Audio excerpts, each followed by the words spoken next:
I'd like to welcome you to the first program in the SAGE and Four-Way Books collaboration in a reading series.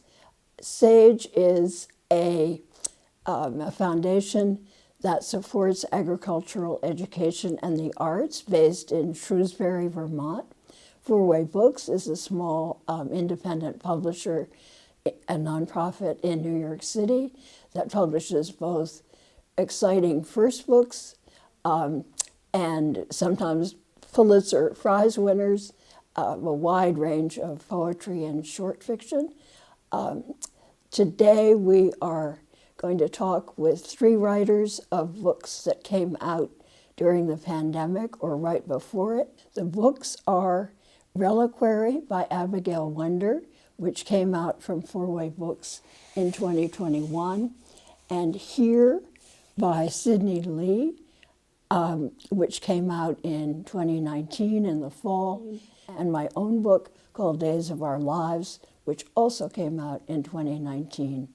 And what we decided to do was to have a writer's book club where each of us read each other's books and then talked among ourselves and interviewed each other about separate poems and about how the books are made.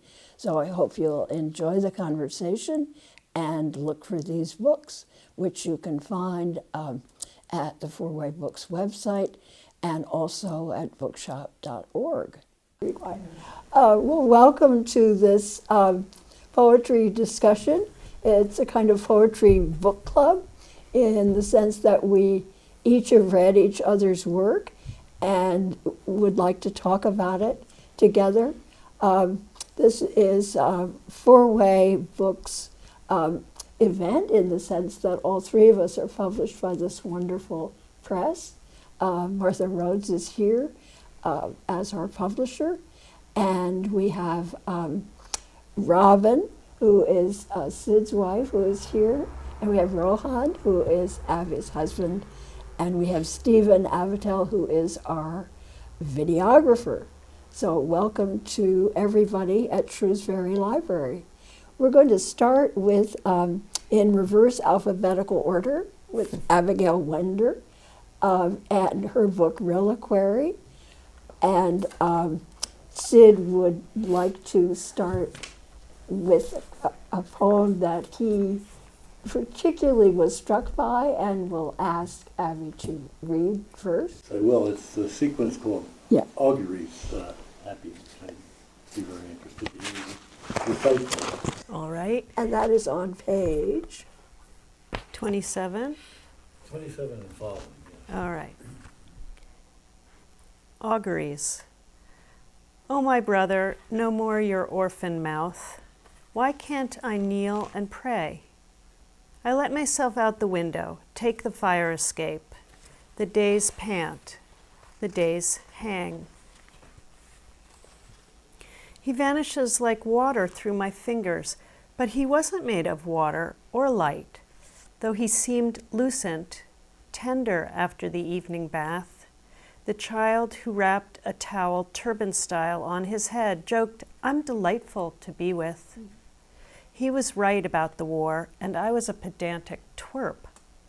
He ate mayonnaise sandwiches, played trumpet, then flute, disappeared into the dog's luxuriant fur, whip and speed of ocean surf, devoured our mother's ice cream wafer cake, licking the whisk she'd hand him.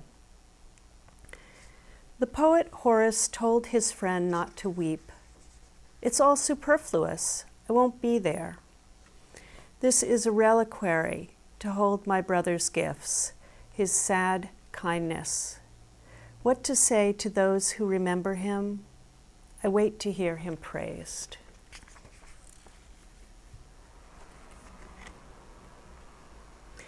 What led him to that outermost gate? Our absent father, our violent eldest brother? One blames the mother, at least that's what ours thought.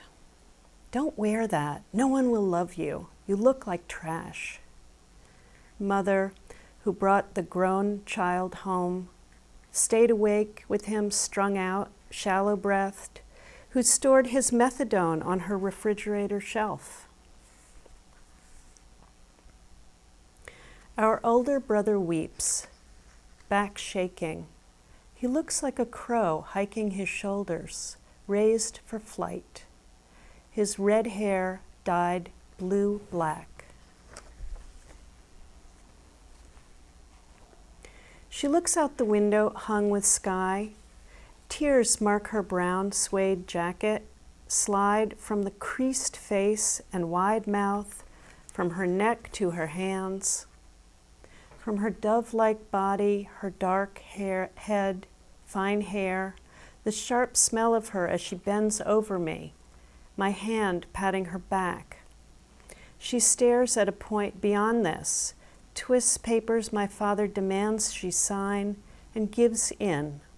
Forsakes her older boys, they will live with their father. At a flash in the sky, she beckons her sons back into the room, as if they might come like music through a window.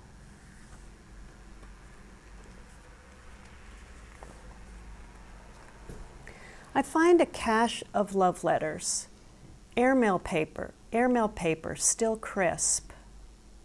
I found a home for us, sunny and cheap.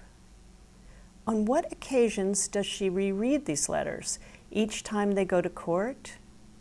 Kitten, I'm confident you're not pregnant. Each time my two older brothers run away, steal, deal drugs, are sent to rehab, psych ward, prison. I've bought a navy pinstripe suit for the wedding.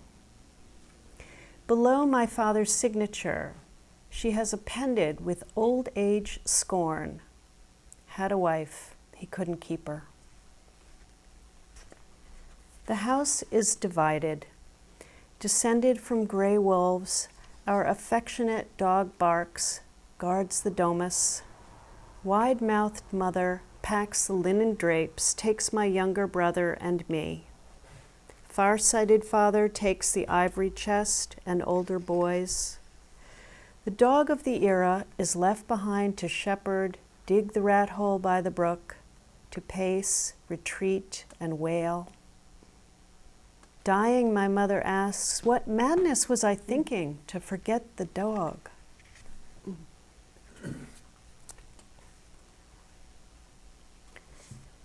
You won't want it when you have it, she says. The light bulb gives no heat. The lukewarm batter never sets. Nothing bakes in the toy oven. She knows the folly of desire. I am too old for make-believe, but she buys it because I've lost father, brothers, house, and dog.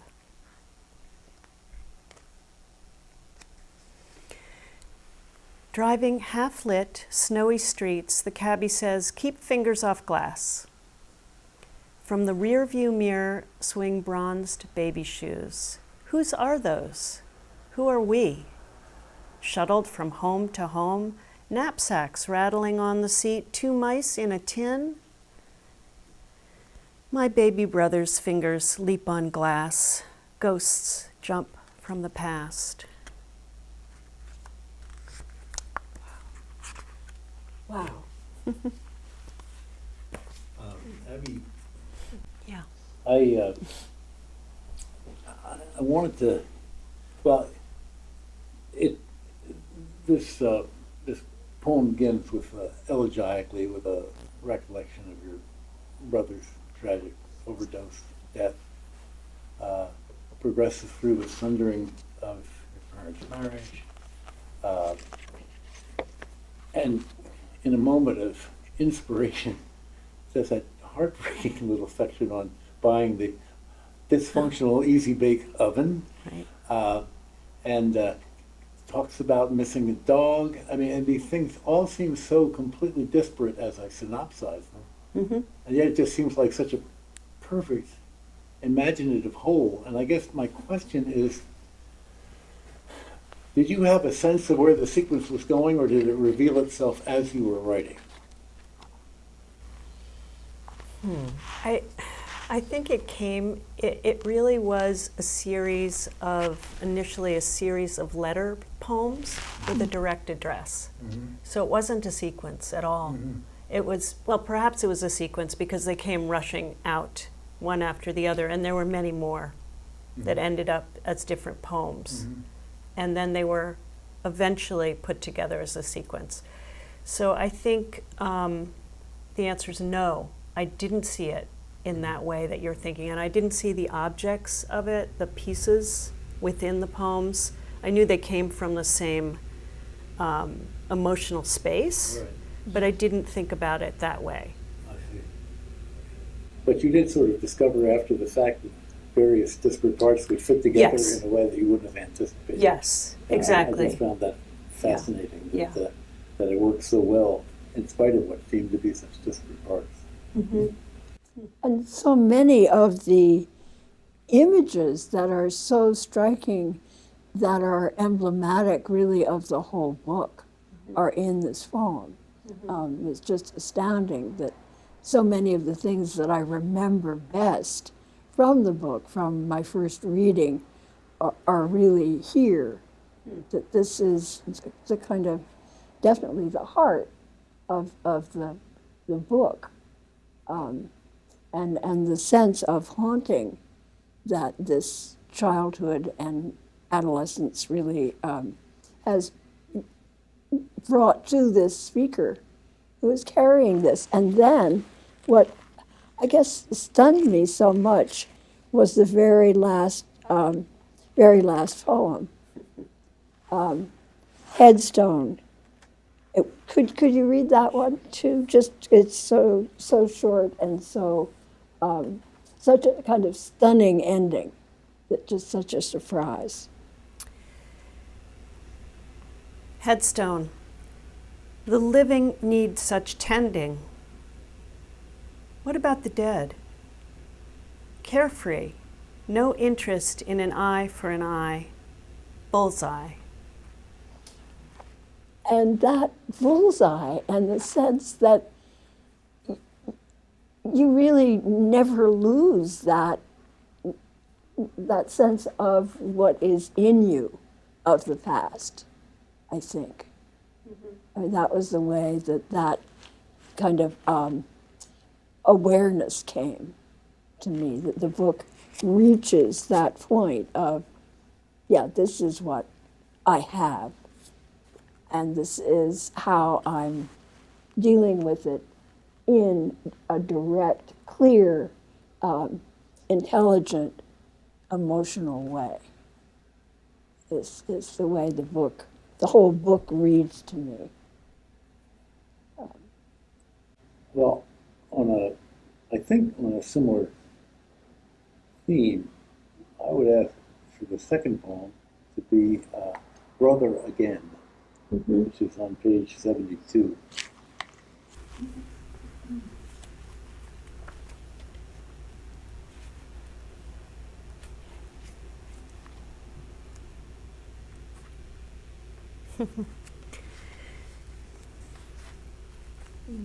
Brother again. I knew the time was coming when he'd be free, one of the many rising over the tree line, over yards, waving down at Mrs. McCarthy, the crossing guard below, halting cars on Old Army Road and gliding in the soundlessness above, street and traffic steering toward his castle, even now.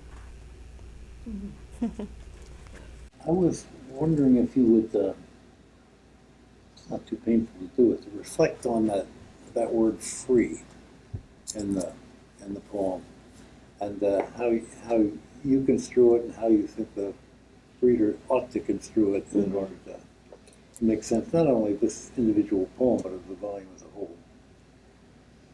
Book?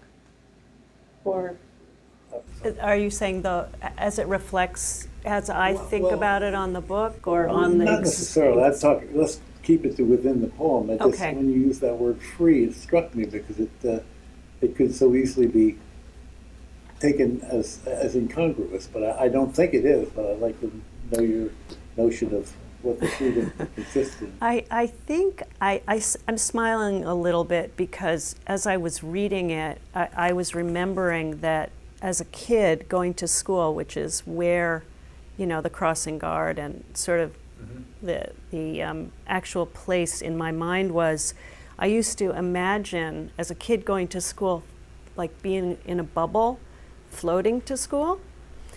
And I don't know how this ended up part of this, but that's it suddenly occurred to me. So I think by free, in this poem, what I meant is almost free to the speaker. No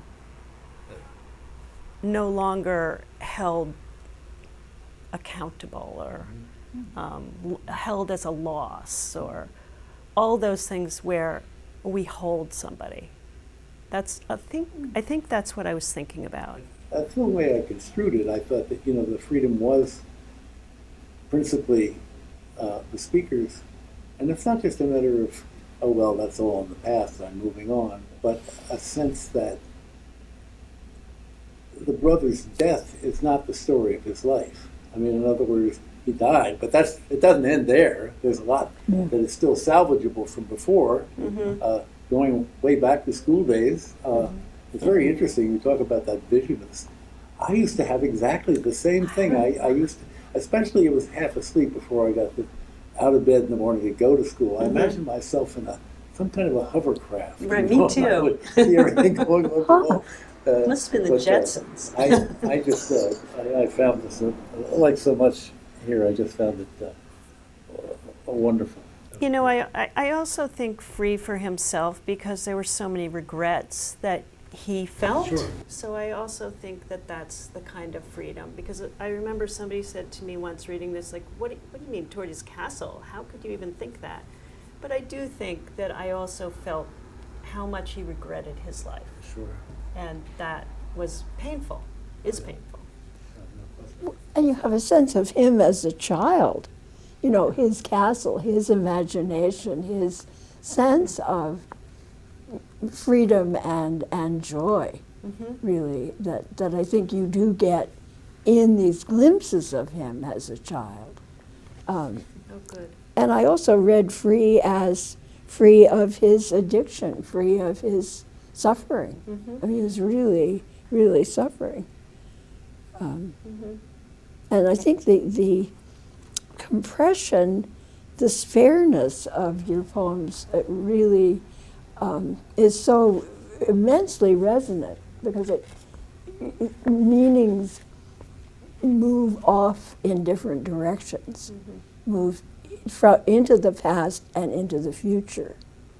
And the poem is kind of in a present moment, which is really extraordinary. And it's so great to do an exercise like this, because I read the poems and was struck by them and moved by them, but to come back and really look and think, how is this made? And also when, Sid, you said about auguries, just in one phrase, we know the brother's dead, in line 2. Yep. Just so simply and economically. You never say he's dead, it's no more. I not only envy, but I not only admire, but envy the economy. It doesn't come naturally to me, as my publisher will suggest.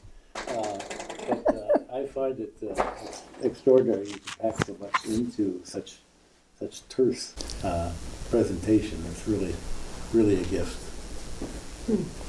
Well, Abby, I just wanted to ask you a question, having worked with you on a whole different, really a whole different book, which was really a book about the father, the Liguria's poems. That's right. Have you abandoned those, or do you think that you will do something else with them? Well, no. I think weirdly they became this, Okay. which is, Yeah. I would love to be a more expansive writer, interestingly enough, having read your work, but I tend to be takes me so long to get a couple of words down, and then I add a few more, and that takes forever. And then eventually I shrink it all down again. Oh, So it's very so boiled, is what it is. it's so great. It's very, very, because we work together on many of these poems. I view them as poems that I worked See, with you on. To me, I had never seen them before. So Yeah. when I read your book, I thought, what? What happened This to is all my What happened to? Latin family? Yes, Well, they do exist they in the do domus. exist. Yeah, and I sensed them in there, in here, but it's so interesting. Yeah. And interesting how differently the three of us work. I mean, that's what's fascinating about bringing us together. Is there are many, many ways of writing a poem. Many, yeah.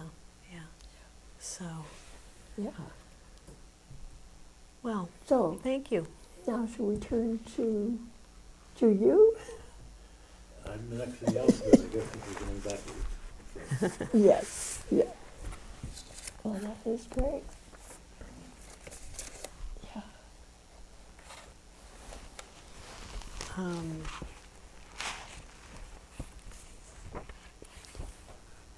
So, Abby, what did you think of Sis that you would like to hear? I would actually love to hear this poem, The Owl and I, which is page 23. I mean, there were so many, it was hard to choose.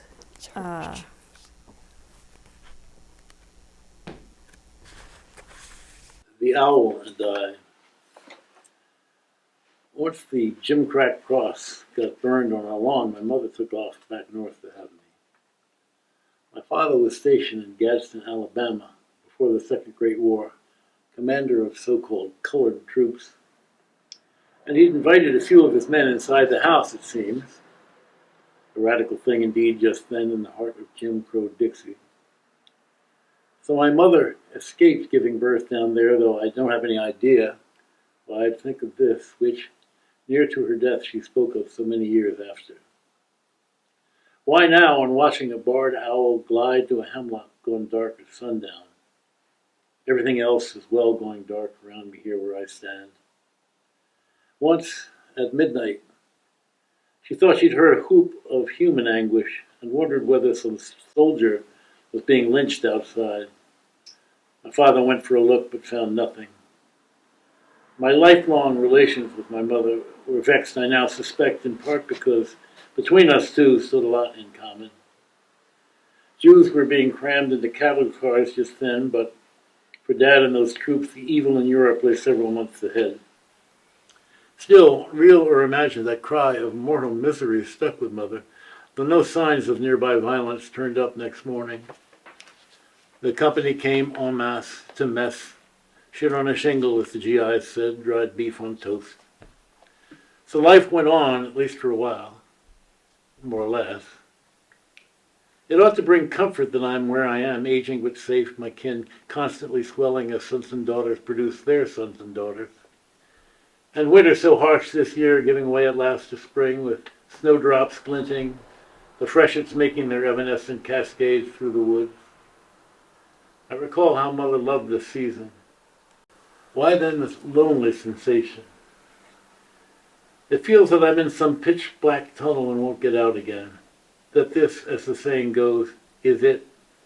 That all I'll have at the end, of course there can't be anything to it, is the sorrowful 8-note anthem of that single owl. The sound just now having reached my vexed old head, though I'd be foolish to think that song was addressed to anyone human.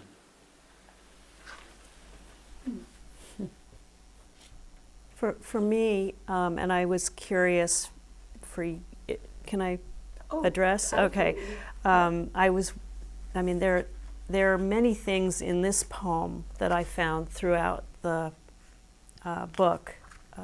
This attention to the natural world, to memoir, and rethinking through things of the past in a very natural, story-like, in some ways, voice. But also there's this thinking that's going on. Why now? This being vexed.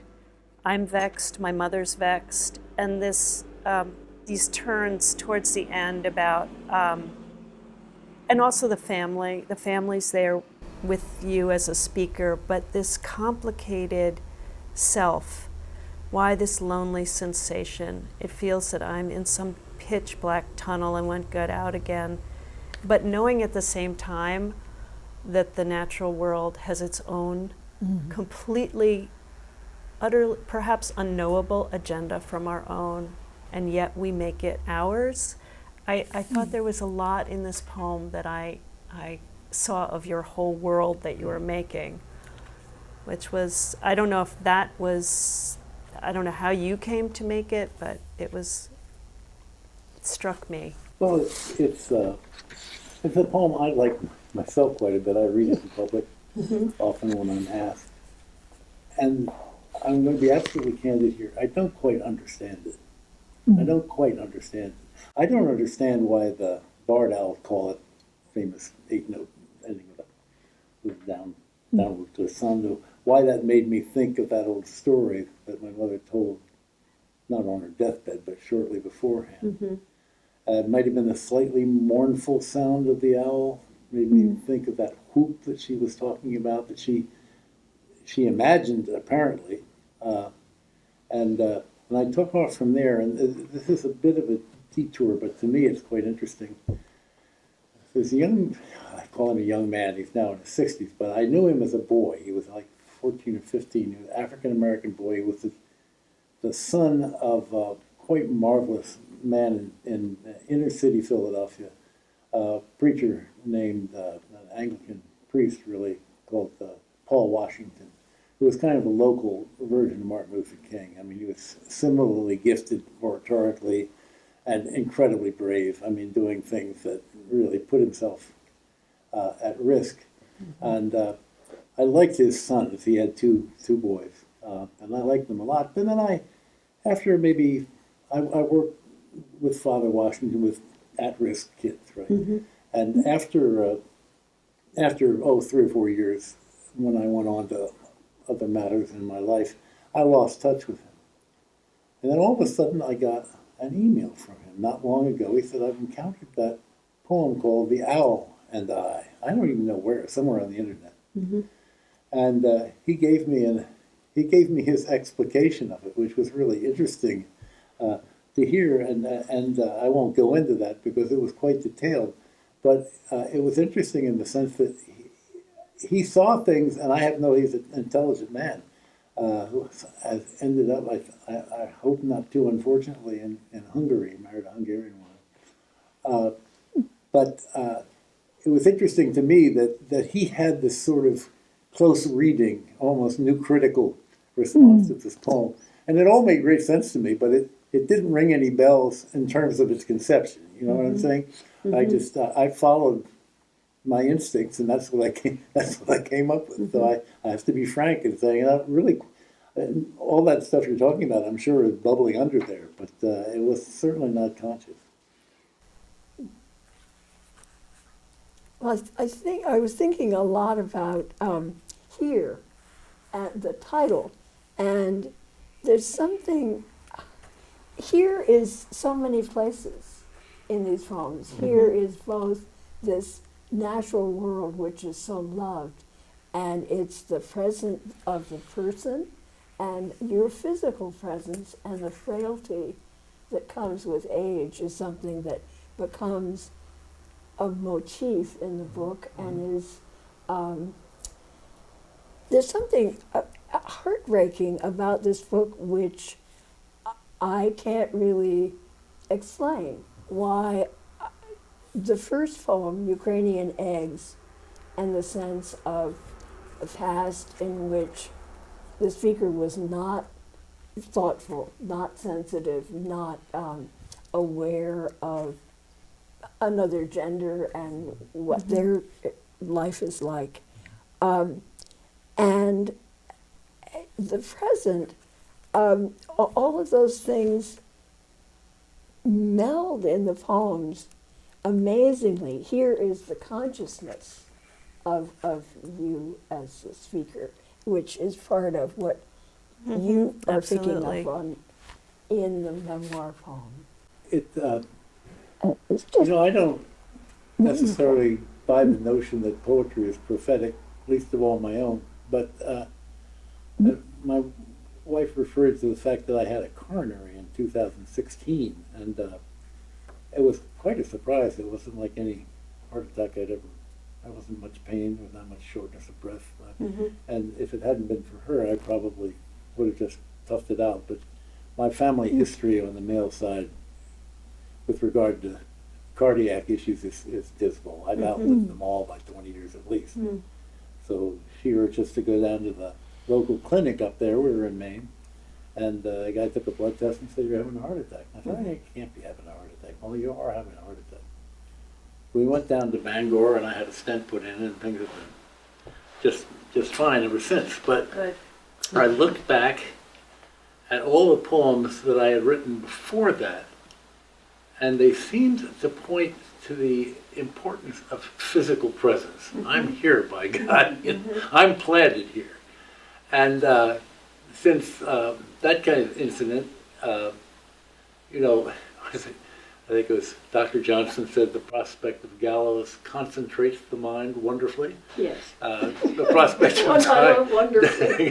dying on the operating table concentrates the mind wonderfully. So when I came out of it, I think I began, if only semi-consciously, to contemplate that theme of here-ness. And it does mean a lot of different things, to be sure.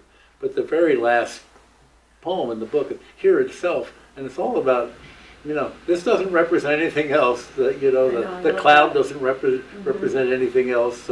And taking joy in the little silly ritual with my ancient barber. He always asks me the same questions, to which he knows the answers, and I'm just thrilled by it. Feels so wonderful. And I guess what I'm thinking about, it's hard for me to repeat this without a certain amount of doing this, but my wife's late brother, who fought with cancer for years and years and years, he's a lovely man and a dear, dear friend. And after he'd gone through his first of many just brutal sessions with chemotherapy, I said, did you learn something from this? He said, I learned the best things on earth happen every day. And I think there's a lot of, that may even have been in the back of my mind. It's good he hadn't died so much earlier, in 2014, wasn't it? So he was, and remains, on my mind a lot. So I think that probably fed into it too. I kept harking back to that, saying, that's profound wisdom, really, in many ways. Not, I've got to accomplish this or accomplish that, Here is where it's at.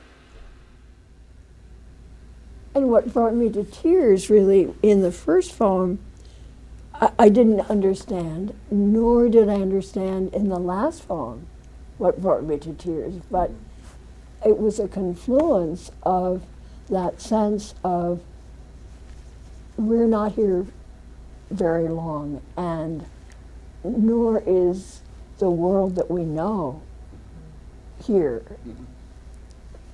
for very long either. There's a sense of transience and evanescence, but we've got something. Yeah. I hope it's not entirely heartbreaking, because there is some optimism in the book. Oh, It moves in that direction. To be moved is to me a very hopeful reaction. That means the poem has reached me, it's done something. Well, yeah, I also would say that this book is, it's an amazing life that you've been very lucky to live, and also to reflect on it. And I think a Reader walks away thinking, this is a very full life with people, regrets. enjoyments, children, grandchildren, it's work that was profoundly interesting, and I do think that part and parcel of that is sorrow, but I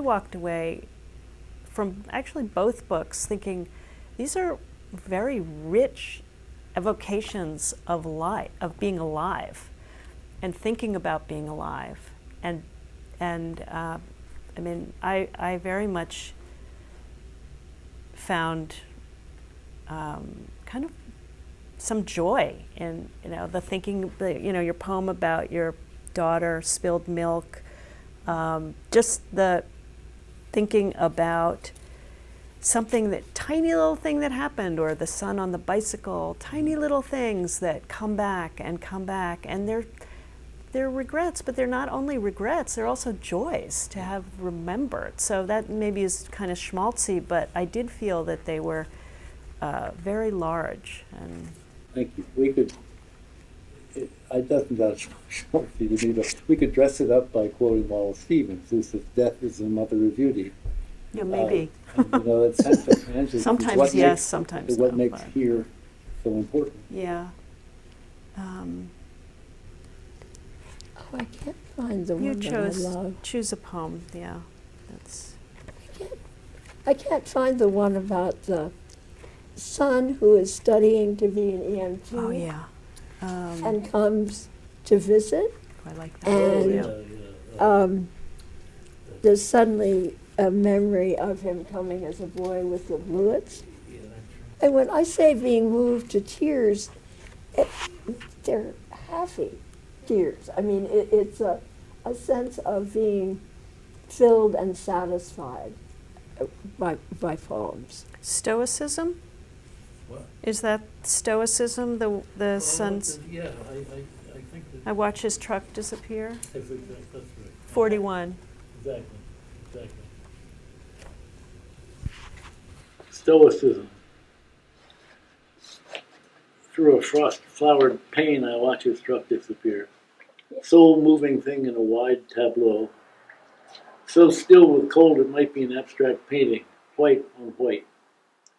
And under that pall, hunkered in terror, small harmless creatures seek cover from ravening foes. The huge man gulped his coffee, then he scampered from our wood-warmed kitchen. He's here for a week while he takes a course not far from his childhood raising. He dare not be late. He'll soon be a wilderness first responder. And that description, that son has always been quick to ease whatever pain he can in others. As for me, when the same week's end arrives, I'll take one more step from 70 toward my 80s. Should I celebrate? Until then, our son will train in weather stalled for some time at 0 degrees or just shy. I can't hide, of course, from predator age forever. Nobody does, I remind myself. The fact that I've survived this long is maybe no more than fate. My father fell, and one of my brothers, too young. I picture our child knee-deep in drifts. For hours today, he'll study life-saving measures against near drownings, cuts to the bone, hypothermia, ski crashes, shivered limbs. How the hours have raced since he, blond boy in grass-stained trousers, tore breathless up from our field that afternoon and into the kitchen with a handful of bluets so tender that before he could bring them inside, they'd shriveled. "Mom and Dad," he blurted in sheerest delight, his words of spate. "Look what I did. I picked you flowers." If I permit myself so much as a sniffle just now, the tears behind it will follow for hours. Remember that? That's just gorgeous. That's so Beautiful. gorgeous. Yeah. And that, too, was obviously all about fragility. It's wonderful the way in which, Pound said nature is always the perfect metaphor, which is not. It's not. But the half-truth of it is there, it was presented to me. He came running up from the pond with this little clutch of bullets, and by the time he got there, of course, there's True. so it just gave it to, that's really what the poem started with. That and the fact that he was visiting to take this wilderness EMT training at home. He'd been married by then. He'd been out in Alaska for years. But the huge man, and then at the end of the poem, he's Yes. a little boy Yes. filled with These this, tiny tiny flowers. flowers. Yes, it's just gorgeous. Yeah, yeah. So much sense of beauty, that is very, very powerful and wonderful to be reminded of. Thank you, Joan. And humor, and And humor. noticing. Yeah. Also, I wondered in your poems about your children, and yours too, actually, that you have a sense, I haven't really written much about my children, you see them quite separate from yourselves, which and while there's a lot of feeling, it doesn't sentimentalize. It skates, but not in, and the inapt description, this is the first responder, that son has always been quick to ease whatever pain he can in others. It's kind of a statement about this particular child, which I find it's just, maybe it lends sort of a credence to the whole poem, that's very, separate. It's a separate person. Well, also, you don't really know who he is, No. who this large person is visiting, until you get into the poem a little further. So already, it's a separate, grown-up being, and has been all along. Yeah. We do know poets who sort of invade their children's faces and make their children emblems or vehicles, and this is My not. late friend Bill Matthews was asked a baffling question in a reading in New York once. A fellow came up and said, "I really enjoyed those. Are those real poems, or did you make them up?" Very hard to understand the question, let alone answer it. But in this case, it was a real poem. It took off. In the case that you mentioned, we were so touched when we were a boy, because he's a big guy. I mean, a really big guy, and he was always the peacemaker. And we were told that by the teachers. Whenever there's a big scuffle in town, in the classroom, he's the one that comes up and tries to talk everybody down. I'm so proud of that. I really am. He could be as much a jerk as his dad was when he was a big young man, and he's not. So That's We funny. learned it from somebody. Yeah, That's great. Yeah. So, we'll move on to Joan. After yeah, I think we should. leave the charge. So you go first, Sid. You want me to go first? Yeah. Okay. I'll go. There's so many good poems in this book. I could just choose them all, but I chose ones that aroused a certain kind of curiosity in me. And the first one that I wanted you to read is on page 71. It's B.B. King. I've forgotten the rest of the title. Oh, yeah, yeah. Yeah, I love that Big too. B.B. It's a King. long book. April 4th. Oh, That's April 4th, B.B. King, 1968. April 4th, 1968. There's no sign now of that club on West 8th, which closed soon after. The marriage, then in a rare monogamous lull, didn't last, and the star we went to hear blazed and fell. But we watched a man in the audience for his silence more than the singer on stage. Clouds that evening cut the city off from all horizons, but it's only in retrospect that I felt some premonition or threat. On the bridge whose Gothic arches were as close as we got to church, the radio voice broke into the jazz on BAI, losing its usual cool. Martin Luther King was shot in Memphis today. Shot, meaning not killed, we repeated, as if to make it so. Maybe he's only been wounded, we convinced each other in the absence of detail, and went on to the new club where Janis Joplin was opening for B.B. King. Late, breathless, chunky in her scrap of sequin silk. The roughness of her voice made it seem as if she really meant to give a piece of her heart to all of us, but none of her galvanic pumping and shaking or the keening and growling that rose with equal force from her gut transferred to the oddly quiet room. Her passion, fierce as it was, insignificant against what was happening elsewhere, even in this room, where a solid, square black man in shades, black raincoat, and black snap-brim fedora, hunched in the back, transistor clamped to his ear, listening as if he were alone. We watched as if to read the news from his expression, but missed the moment when he slipped out, that quiet, that quick, and reappeared on stage with his guitar, without the mask of shades, raincoat, hat. B.B. King explained he'd heard on the radio that his good friend Martin was killed that day. He dedicated his set to Martin's memory, going on for the handful of us sick of our country before him.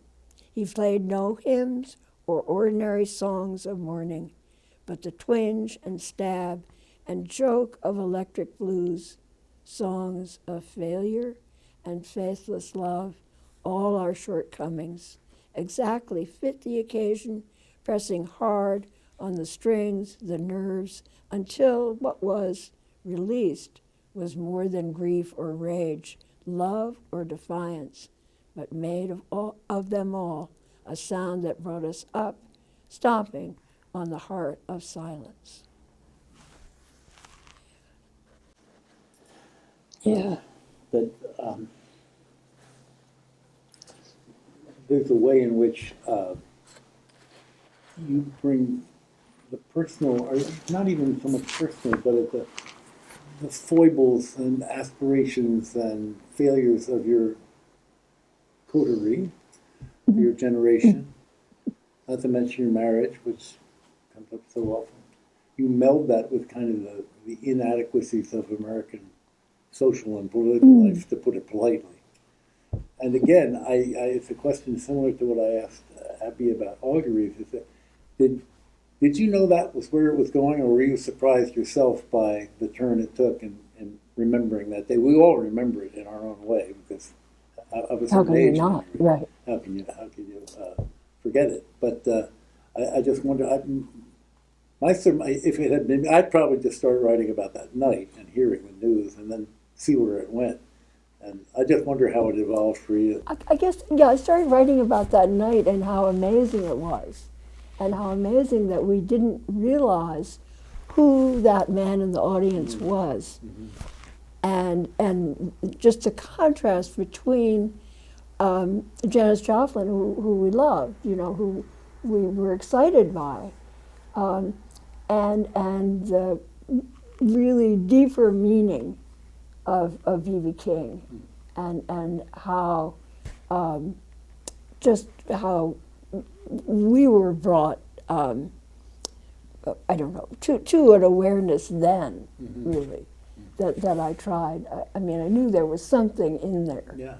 That wasn't just something that happened because it was in the news. It was something bigger. Yeah. And I guess I'm interested in kind of different things that are contrasted to each other that then seem to show something else. Different, I just wonder what I like about it. I mean, in a sense, it's a political poem, yeah. but it's so much more deft than the frontal assault. Where it's Well, even good. when I agree with the politics and I read one of these sort of straight ahead indictments or endorsements or whatever it may be, I don't get much out of it, because I know that poet, before she started, knew where she was going to end up. Right. Whereas in your case, that's why I asked the question, whether the, quote, political domain of it's something that stole upon you as well, and it sounds like perhaps it did. And I want to ask, I would ask Abby as well, but I've always kind of stayed away from political poetry for fear that it would be just that, kind of walking through the steps so I could get to my conclusion, which I already knew before I Right. started. But I find in a Trumpian and post-Trumpian, let us hope, world, that I'm drawn more and more to engage with some political themes in more recent writing. And I wonder if you share that impulse as a result of where we are in terms of all this big steel stuff and all that business. But it was even before that. I was so appalled by this man's behavior, demeanor, and action that I just found myself, because I spent so much of my day pondering it and lamenting it and infuriated by it that I just couldn't keep it out. It just kept coming back. And you haven't seen any of these, Martha, except the one that you deleted, but You keep working on it. That is true of a lot of my more recent poems. They're politically conscious in a way they hadn't been before. Well, I think that the time that I'm writing about, this book is really about that particular time, which was so, in many ways, like this time. Yeah. And so just writing about an ordinary day could bring in all of these things. And that's the way I think a political poem has to work. And actually, some of your poems that are set in Sri Lanka, I admire tremendously, because they are about daily life and people that you know, but they are also completely revealing of a political situation. The marvelous one at the end, where someone is saying, I think to Rohan, you could do so much in this country. And you nod agreeably, yes, meaning no. And I know that so much from my daughter and son-in-law. My son-in-law is Guatemalan, and he could never be back there. He could never live back there safely in his country. And so that all comes through personal involvement, and that's why the emotion in the poem is real, rather than only what you get in the news. Yeah, I think there have to be ways to bring that in. And living here, I don't have that closeness to, I don't have as close a connection to what's happening in the larger world, I think. I do intellectually, but not in that visceral, what I'm experiencing on the street, walking down the street. Well, so much of this book, as you said, takes place over these charged years, which we remember very well, the Vietnam War, the many assassinations, all of the turmoil of that time. And it seems, I was going to say, very integrated into daily life, but where it turns that, his silence, and then the silence, that a sound that brought up stomping on us, to stomp on the heart of silence. Was that a surprise? Yeah. It's a surprise when you read it, and it goes so deep, and cuts to, when can you be silent? When do you need to stand up? That I think it makes it is a political poem, I agree, but it comes from such a personal, not only experience, but emotional space, I suppose, that it is very moving and doesn't seem false. I sometimes write out of just anger, out of where we are in the world. You have many. The poem of an abortion, the poem of, there are many in here, and they do seem very as though they have a turn of surprise, that you're getting to That something I didn't know. else. Yeah, the white Yeah. jeans, for instance, the surprise. You know, we can't read them all, but there are many in here that take a turn, and they are about not only the speaker's situation, but also a societal, political situation, which is becoming aware of that and the effect that it has. So I admired that in these poems. I think sometimes much. you're haunted by something, Yeah, and then you just have to keep pushing at it to see what's in there, Yeah, exactly. you know, beyond what's interesting on the I think one of the surface. reasons I write poetry is to find out what I didn't know was Yes. on my mind. Yes, yeah, And what I exactly. didn't know, I knew. you know. Right. Right, right, yeah, which is just so exciting. I mean, we are so tremendously lucky I agree. to have this thing that we do. Abby? yeah. I think I have a lot also, and it is lucky. Well, if you don't mind reading another long one, I found Not Even. Oh, yeah, A very important poem What page about, do we have? oh, sorry, that's 135. yes, I mean, there are all of the marriage poems that you enter the book with, which are really strong and incredibly, they do inform everything that comes after. But I love this poem for a couple of reasons. So, would you mind reading that? I wouldn't, I'd be Okay. happy to read it. Not even. When he moved back in broke, unloading file cabinets of prints in the mudroom, a more trusting woman might have refrained from looking. There, of course, was wise, snout-like nipple nudging its way out of a fur-lined cape. Longing letters from a bewildered someone met on a photo shoot. And Z, of course Z, with her painfully thin neck, face-splitting smile, and once a string of pearls slung across her scarred back.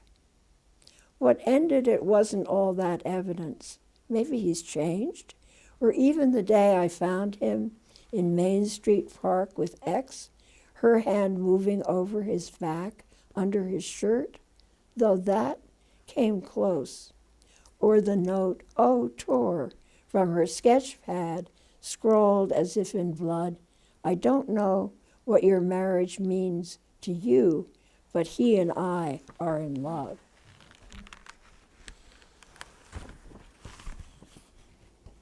Oops. Goes on. Or even her face, glimpsed radiant on the street, her arm held protectively, pregnantly across her waist.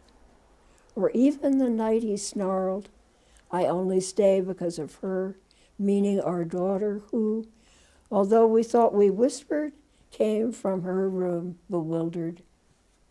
Or even the time he noticed the books on my semester list, Haas, Lux, Dobbins, Ryan, Glick, and Neruda, piled dangerously on the kitchen table, and said that seeing them made him want to rape me.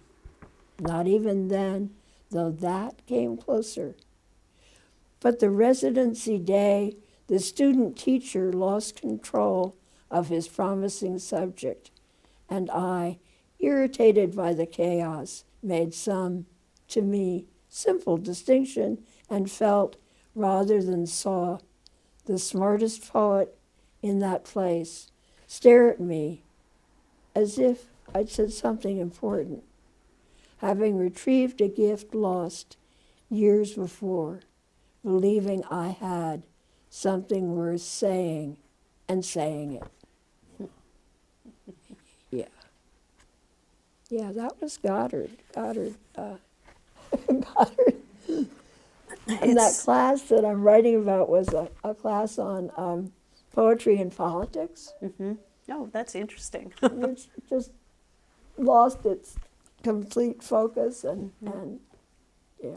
Became tetherless. But the thing that you know, there's this anger in the poem. There's these betrayals that, and they're actually talked about at quite distant length at this point, Yeah, at this point, because yeah, you're just yeah. like, okay, and you're the reader. I'm wondering, when is the cork gonna pop from the bottle here? Because, and then it's wonderful that it's the retrieval of a gift lost years before. I'm sure that was also a surprise when you found that, saying something worth saying and saying it.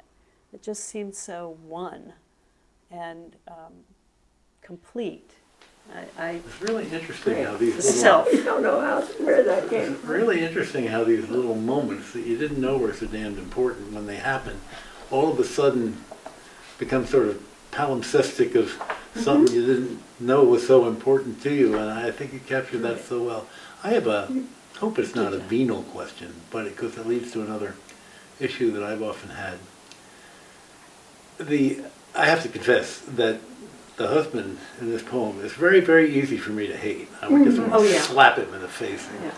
You know, this is the At least. most boring conversation I've ever had when a child is reporting. Horrible. Anyway, but has he ever spoken, I don't know if you have any relations with, has he ever spoken to you about the way in which he's rendered in these poems, or doesn't? He hasn't read them. He has dementia.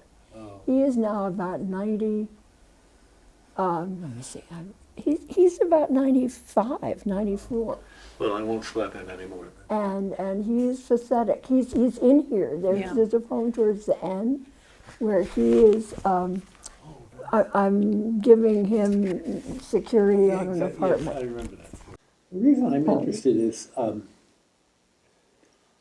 had, as I said in an earlier poem, a vexed relationship with my mother, mostly because of alcohol. Poor woman suffered all her life, was unable to get into recovery. But it was a difficult childhood in that sense, not compared to many, but it was, nonetheless, Yeah. it was difficult. But I didn't want to write about any of that while she was alive. By the time I got around to the notion that I would be writing poems, and that was something I was going to do seriously, I think it also reached a point where I realized she was so unhappy all that time, whatever her bravado, whatever her bluster, she was, and I just didn't want to add to that by exposing her, as it were. I mean, Right. it's not like people didn't know what she was in many ways, but it was, I don't even want to call it necessarily, I guess it is a kind of an ethical issue, which is why I think it asked is an that. ethical issue. Yeah, It is. I think it is. It is. It's an awareness. and Yeah. yeah, well, there it is. Well, there's a poem in your book about the woman. I mean, it's not your mother, but it's interesting because there's a line about drunk. She wants to go up in the attic and just lie down because she's so miserable. Right. It's she. Yes. And I did wonder about that poem a little bit. So in some ways, even though that's not your mother, it's obviously a sensitivity to misery of women who might Yes. have to do something or just live a life that they I- so I- different from the life that they wanted to live in Right. some I way, never or the thought about it in that grindingness way, of but it. I think you're right. I think it must have been conditioned. She was raised by her bachelor uncle, who was a very steely man. Gay, I now think, in retrospect, he never married, and he would go away on curious trips with other men and so on, which may have, no doubt, I mean, all these stories go back generations. Yeah. So he was furious, we never knew why, but he would have these fits of Fits. temper. Oh. And I know my mother was prepared to go to college, and she got admitted to Radcliffe, which was kind of a big Yeah. deal. And he said, women don't go to college. And if you know the man, there was no appeal. That was it. It was over.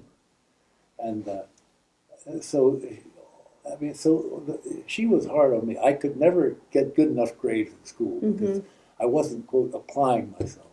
And, in somewhat mature retrospect, I was supposed, as the oldest, I was supposed to be her vicar, and if I'd had your opportunities, I would have X, Y, and Z. Yeah. It's a heavy burden. Yeah, yeah. Yeah. But but I think your awareness comes through in these poems. So it's kind of an interesting thing. It sneaks in, whether it's about a person or not. I think that answers some question about why those poems that were so directly angry at my father, almost said brother, father, could have been both, weren't the book that ultimately got published. Maybe. Yeah. Who knows? But this is angry enough, so. I want to do, I think maybe time, but I'm going to, I'm not embarrassed Joan in any way, I don't think. But there's a poem I just want to read because, I've watched 5 Children Born. I know they don't call it labor for nothing. I had the easy one I was watching. But I have never read anything, and my wife agreed when I showed it to her. I love that A poem called May Day 1964. 21. I don't know if I can read it without a little catch in my throat, but May Day 1964. You read it, actually. Why should I read it? Oh, okay. Page 20. Okay. It's Thanks. about the long kid. I'm sorry. Mayday, 1964. Let's get this baby born. The doctor, who never doubted or never made me doubt that this child would be all we could hope for, said as he snipped the membrane that held the lake she'd been swimming in. Jesus Christ, I hope so, I answered, as pain stretched places I didn't know could be stretched so far. I didn't feel the water rush over my thighs. Helpless, loaded on a gurney, I was the center of everyone's attention. And then she came, down the long passage to light, black-haired, red-faced, and perfect, taking her first breath, lungs filling with our air. As if I'd run the longest race and won it, worked all day at the hardest work, made out of nothing Beethoven's Fifth or Miles Davis's kind of blue. I couldn't sleep all that night for smiling. Absolutely. That's all true. I mean, It's so beautiful. It's all true. It's just not, didn't make anything up on that one. Well, I Except- love this, the lake she'd been swimming in. I mean, it's all done, yeah, it's so beautifully, It's just the likening of this And to accomplishment music. to these great historical, Yeah. cultural accomplishments. Well, It's just- that's it's good. Fabulous, kind of blue or Beethoven's Fifth. And then smiling after all that agony. I mean, women have to have a build-in forgetter because they would never have more than one child. Right. but it's And so that's exciting. from what I've Yeah. seen from the easy outside, but it's just the sense. And again, going back to my mother, I remember asking her about having babies, and she was. I mean, she had a very high threshold of pain, often helped by an anesthetic, but she said it was, for me, it was more exertion. It was more like running a big race, and being out of breath and not thinking I had anything left in me, but then you had to keep going in order to cross the finish line. And there's an element of that in there, that's Yeah. for sure. And the sense of accomplishment. Yeah, That, exactly. that something happened. That was a good thing. But, but back to writing while my ex-husband was alive. It was so interesting. He was just so out of understanding by the time that, I was writing the poems, but Oh, I see. by the time I actually finished the book and was going to publish them, he was not I see. really in the world of reading or connecting. Understood. No, but I definitely understand that. I had just one question about when you started this book. Was there a just was how did it come? It's so much a piece of this time of life. How did you, I mean, not how did you begin, but was there some sort of set of things going on that made you launch into this? I just wanted to look back and think, well, what was happening then? What was I doing? What was I thinking? And to try to look at it as if I were another person, and I was by that time entirely. Yeah. I mean, it's But quite, not really that different, actually. So, well, in some ways, no, but there's all the distance of having it, there's a lot of life that came after. yeah, So that gives you some ballast there right. to look at things Yes. and judge, which really feels quite wonderful. And to try to just think about, well, who were these people and how did they start out and what might they have done? I mean, what Yeah. was could I have changed anything? Could you have done better? I mean, I'm sure we all ask that, and that's, Well, there's that, couldn't something have stopped us? A rock with a note around it? Right. Think! Which Right. is right at the And beginning, yet- and you do laugh when you read that. yeah. And yet, there's a lot of life that happened. Of course. Because And your of it. daughter. And I think the sort of pristine and kind of antiseptic Anglo-Saxon life that I lived, and it wasn't really antiseptic at all, but something about the way I grew up was very protected, and so I think Joan Silver has said this really quite wonderfully in a story in the New Yorker, which takes place over time, about how sexual experience was so important in a certain period. And she feels, she said in an interview, young people in their 20s and younger don't really think that as much as we did, for example.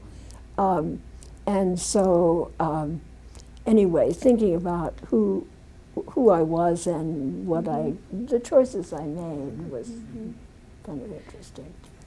I just want to Thank say I'm you. very grateful to you, Joan, for being my teacher, but also to having met Sid and having this moment together is incredibly It's meaningful. just, So and it's thanks to beautiful. Martha, Yes, and thanks really to for Martha. Thank you. bringing us all together too. Well, thank you. Well, thanks for coming. That was wonderful. Okay, thank you for listening. The books again are Reliquary by Abigail Wender, Here by Sidney Lee, and my book, Joan Aleshire, Days of Our Lives. These books are available on the fourway.org website, and we will be bringing you other programs like this in the near future. So thank you so much for joining us.